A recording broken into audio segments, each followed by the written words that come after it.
Pero ang sarap sa feeling. Good evening, kuya na.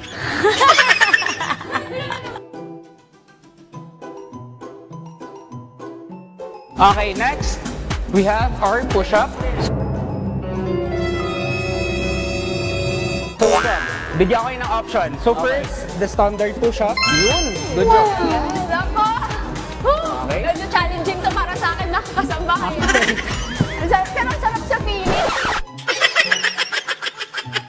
Tingnan, makapag-workout tayo ngayong umaga. Pero habang nag-workout kami dito, puntahan na muna natin si Celine para sa ating usamang pampalusugan. Celine!